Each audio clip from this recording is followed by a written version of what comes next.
Welcome, boys and girls. Costin here with a discussion about some of the factors that ruined Grom the Paunch's campaign in Total War Warhammer 3 Immortal Empires and how to overcome these issues in order to have a much better campaign experience if you're looking to try and play him. But suffice to say that Creative Assembly did not necessarily do things in the best possible fashion when they decided to handle this campaign in Immortal Empires. And this has really been an issue since the launch of Immortal Empires. It's just actually gotten worse with the greenskin rework in Omens of Destruction, because before you at least had some options in order to make things function. So let's go over the issues and let's go over the ways you can deal with them. First and foremost, you actually start with only a tier 1 settlement in a single region province. This in itself is one of the biggest problems in Grom's campaign, because it means all that awesome unit variety that greenskins have, especially post-rework, is actually not really available to him in his campaign. And that is really a major issue that you're going to have to overcome when you're playing Grom the Paunch's campaign. My recommendation: either just wait until you can get it to tier 2, which will happen on turn 5 if you switch to the growth command from the beginning, or you get rid of the initial goblin barracks over here in the settlement and switch to a growth building. Massive Oracle would be significantly better if it was something like Skaven Blight, but even then, Skaven Blight still itself has its own fair share of problems. So that's one of the problems that he has to deal with, one of the key issues, because his principal settlement from which he recruits units ends up being limited. It would be so much better if it was a proper province with multiple settlements. This is something that the Old World Custom Campaign mod does very well. Second issue is that he has to deal with unpleasant climate all around him. He does have Ulfwan, yes, but that just means he has Ulfwan and not really much else except mountains, a couple of mountains in his nearby vicinity that he can conquer. Which means you have this vast amount of territory all around you, controlled by factions that do not like you, one should add, and you have to somehow deal with that context. I mean, sure, Creative Assembly probably wants you to go deal with Ulfwan very quickly in this campaign, but invading Ulfwan so early on when you've got no unit recruitment available is a major concern, especially because previously, before Omens of Destruction, at least you could recruit goblin archers. Now you can only recruit squig herds and goblins. I mean, you can get a couple of other things, to be sure, from a campaign like a tier 2 settlement would give you Snottling pump wagons.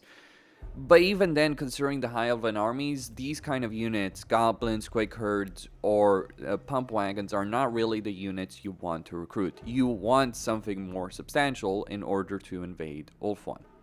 You could get lucky, as I did over here, and use the greenskin mechanic, which is giving you a chance whenever you capture a settlement to take it at the same level it's at, which is exactly what ended up happening and occurring here. But even that is kind of a bit of a stretch when we're talking about the campaign dynamics that we're dealing with. A bit of advice here: maybe go for Bastan and sell it to Kemler and get an alliance with him if you so desire, and then go for Ulfwan. It is going to end up being a more limited campaign from that perspective, but at the very least, you can at least fight and win Ulfwan. And yes, go for Katik. Maybe sell it to Nakari, maybe don't sell it to Nakari. That is your personal decision on how you decide to handle it. You could also avoid fighting the Red Duke, which I personally chose to fight the Red Duke here for a number of reasons. Because that brings us to number 3 on the menu, which is the actual menu itself. Is an annoying system. It does give you a significant number of benefits, but it requires you to raid, explore, and sack certain specific settlements, and raid, explore the sea, or sack a Bretonian settlement, which is kind of weird because, well, I looted and occupied it. It is a very annoying system. The buffs that you get from this are strong, without a doubt, but having to constantly micromanage and manage all of these aspects constantly ends up being fairly frustrating. And then we have, and so the way you overcome that is to the way you overcome that is you make sure you go for the hag, and you buy various bits of various bits over here from her in order to make that work in your campaign. Otherwise, you're going to end up falling behind compared to where you should be. And you will need 6 ingredients, which is like a secret recipe being revealed for Grom the Paunch. The cauldron itself is lackluster, but you can at least buy some of the ingredients, and then you'll get the cooking challenge, and you'll have to figure out the puzzle of what you need to cook in order to unlock the extra slots over here in a campaign. There are guides online that provide that kind of level of knowledge on what to cook, what to do, how to do it, etc. But all the same, it can end up being something of a frustrating experience to contend with during the course of your campaign. You will also probably want to go to war with these dwarves in Carrick-Ziflin. Once you get Kemlar on side, maybe go to war with them, sack their settlement, and then sell it to Kemlar so you can have some level of alliance over there. Or, alternatively, you could just try and ally Karl Franz by selling him Baston and Montfort over there and getting him on your side. Maybe a bit of a better military ally than Karl Franz ends up being. And that's really the big point. Point number 4. Bretonnia in itself is kind of one of the worst campaign areas in the game, and managing it does require a bit of a creative thinking approach. My firm recommendation, ignore the Fey Enchantress as much as you can. Ignore Paravon as much as you can. Deal with Musalon. And then deal with either Kemlar or Karl Franz one way or another. You might even want to pay a visit to Karl Franz. Or, realistically, you might want to pay a visit to Kemlar and make a deal with Lewin in your campaign by taking Artois, taking that territory, or taking Marienburg and selling that to Lewin Leoncourt. Getting the Order Tide on your side and then invading Wolf-1 is potentially the better choice that is available in your campaign. But here's the thing, the final point, the thing that really wrecks this campaign in a lot of ways.